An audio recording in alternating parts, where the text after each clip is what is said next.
Hello everyone, स्वागत है एक बार फिर से आप सभी का लर्न विद प्रीतम चौधरी में। आज का जो हमारा टॉपिक है वो आपके सिलेबस का एक छोटा लेकिन बहुत ही इम्पोर्टेंट टॉपिक है जिसके मैंने रिवीजन नोट्स तैयार किए हैं। बिफोर स्टार्टिंग द सेशन, अगर आपको ये कंटेंट पसंद आ रहा है तो लाइक शेयर एंड सब्सक्राइब जरूर कीजिएगा। आज का ये जो टॉपिक है छोटा भले ही हो, लेकिन ये टॉपिक एक प्रमुख तौर तरीके से ये दिखाया गया है आपके सिलेबस में, सो क्वेश्चन इस पे बिल्कुल बन सकता है। और यहाँ पे जो कंटेंट है वो मैंने वो ही कंटेंट इंक्लूड किया जो एग्जाम ओरिएंटेड है, जैसा कि राजस्थान के एग्जाम्स में होता है। आई होप आपको ये पसंद आएगा। ओके, हमारा टॉपिक है श्वेत क्रांति, या जिसको हम कहते हैं दुग्ध क्रांति या ऑपरेशन फ्लड। तीनों एक ही चीज के नाम हैं आपके। श्वेत क्रांति या दूध क्रांति, जिसको ऑपरेशन फ्लड इंग्लिश में कहते हैं, ये भारत के अंदर दूध का बहुतायत में उत्पादन शुरू करने से संबंधित लाई गई थी क्रांति है, या हम कहें लाया गया इनिशिएटिव है, कदम है सरकार के द्वारा। जिस प्रकार से हरित क्रांति का उद्देश्य था हमारी खाद्यान्न के क्षेत्र में आत्मनिर्भरता होना, वैसे ही हमारे श्वेत क्रांति का मतलब था कि हम हमारा जो पशुधन है उसको बढ़ाएं और दूध के क्षेत्र में न केवल आत्मनिर्भर हों बल्कि मिल्क के जो प्रोडक्ट्स हैं उनका बाकी की कंट्रीज के अंदर बहुतायत में निर्यात करके अपने जो किसान भाई हैं, जो किसान हैं, उनकी जो आमदनी है और जो इनकम है उसको डबल करें, उसको आगे बढ़ाएं। ये इसका प्रमुख उद्देश्य था। अब हम चलते हैं कुछ फैक्ट्स की ओर, जिसके थ्रू एग्जाम में कुछ पूछा जा सकता है, उसके ओरिएंटेड तैयारी। भारत में ये कब शुरू हुई थी? 1970 में नेशनल डेयरी डेवलपमेंट बोर्ड, इसके द्वारा ये क्या किया गया था, शुरुआत की गई थी दूध क्रांति की। याद रखेंगे शुरू कब हुई थी? लगभग 1970 के अंदर। किसने? National dairy development board. और भारत में दूध क्रांति या ऑपरेशन फ्लड का जनक किसको मानते हैं हम? डॉक्टर वर्गीज कुरियन को मानते हैं। ये नाम आप अच्छे से याद कर लेंगे, डॉक्टर वर्गीज कुरियन। ये भारत में 3 चरणों में चली थी। 3 चरणों में से पहला चरण 1970 से 1980। इस दौरान यूरोपियन यूनियन, जो यूरोपियन संघ है, उसके द्वारा क्या किया गया था? वित्त पोषण किया गया था। नई नई मशीनें, प्लांट लगाने के लिए, सहकारी समितियों को इंस्ट्रूमेंट्स उपलब्ध कराने के लिए, बटर मिल्क से कैसे करते हैं, प्रोसेस्ड मिल्क कैसे बनाते हैं, पाउडर वाला मिल्क, इन सब की ट्रेनिंग प्रोवाइड की गई थी। तो कुल मिलाकर के पहले चरण में हमने यूरोपियन यूनियन का सहयोग मिला था, उसका वित्त पोषण रहा था। टाइम पीरियड है 1970 से 1980। चरण दूसरा, सेकंड स्टेज जो है आपकी, ये 1981 से 1985।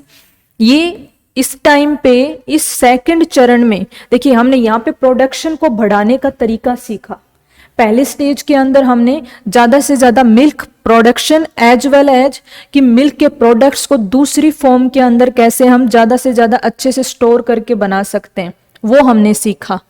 सेकंड चरण में दूध की जो सहकारी समितियां हैं, जैसे सरस, जैसे कि अमूल, इस प्रकार की जो बड़ी बड़ी कोऑपरेटिव सोसाइटीज जो मिल्क से रिलेटेड हैं, डेयरी उद्योग जो हैं, सहकारी समितियां हैं, उनको बढ़ावा दिया गया, ऐसे संघ बनाए गए। चरण जो तीसरा है वो 1985 से 1996 रहा। इस टाइम पे बुनियादी ढांचे को, जो हमारी डेयरियां थी जो बनाई गई थी, उनके इंफ्रास्ट्रक्चर का डेवलपमेंट, उनकी आपस में कनेक्टिविटी, बड़ी डेयरी से छोटी डेयरी की कनेक्टिविटी, ये सब कब किया गया? इस तीसरे चरण में किया गया।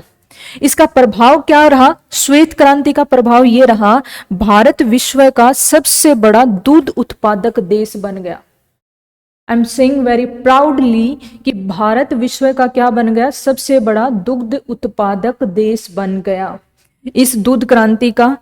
ओके, एक दो और जो इंपॉर्टेंट फैक्ट हैं कि आपका विश्व दूध दिवस कब मनाया जाता है? प्रतिवर्ष 1 जून को। ये फूड एवं एग्रीकल्चर ऑर्गेनाइजेशन, जो एक विश्व पटल का आपका ऑर्गेनाइजेशन है, फूड एंड एग्रीकल्चर ऑर्गेनाइजेशन, इसके द्वारा मनाया जाता है।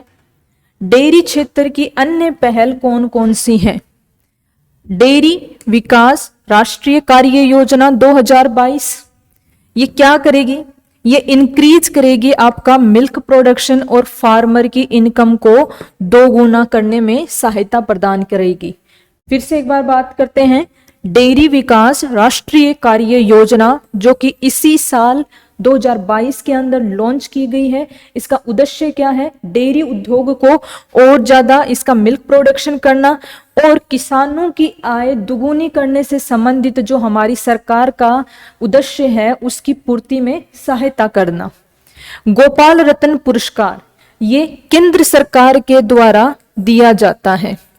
इसके अंदर जो सबसे अच्छा डेयरी के अंदर जो है अपडेट्स करते हैं उनके द्वारा डेयरी संघ को भी दिया जाता है और इंडिविजुअल फार्मर्स को भी दिया जाता है। तो गोपाल रत्न पुरस्कार ये किससे संबंधित है? डेयरी उद्योग से।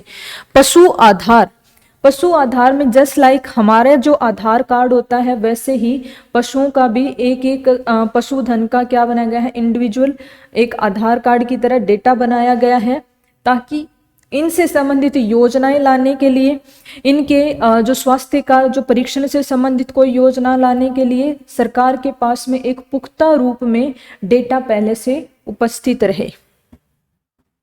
राष्ट्रीय गोकुल मिशन के अंदर भी अभी लेटेस्ट 21 केंद्र जो हैं वो खोले गए हैं, जिसके अंदर गायों को संरक्षित प्रिजर्व करने के लिए देसी नस्ल जो है हमारे खुद भारत की विभिन्न क्षेत्रों की गायों की उनके जो जेनेटिक जो सीक्वेंसिंग है उसको ध्यान में रखते हुए प्रिजर्व करने के लिए हमारी देसी नस्लों को इनको प्रमुख तौर पे देखा जा रहा है गोकुल मिशन जो है उसके तहत। So that's all about today session, जिसके अंदर हमने दुग्ध क्रांति, श्वेत क्रांति कहें या ऑपरेशन फ्लड कहें, इसके बारे में जाना समझा। ये जो सारा कंटेंट है ये हमारे टेलीग्राम चैनल लर्न विद प्रीतम चौधरी, इसी नाम से टेलीग्राम चैनल है, उस पे आपको पीडीएफ के फॉर्म में मिल जाएगा। सो ज्वाइन कर लीजिए उसको। और अभी तक आप वीडियो देख रहे हो, चैनल को सब्सक्राइब नहीं किया है तो प्लीज सब्सक्राइब कीजिए। Thank you so much.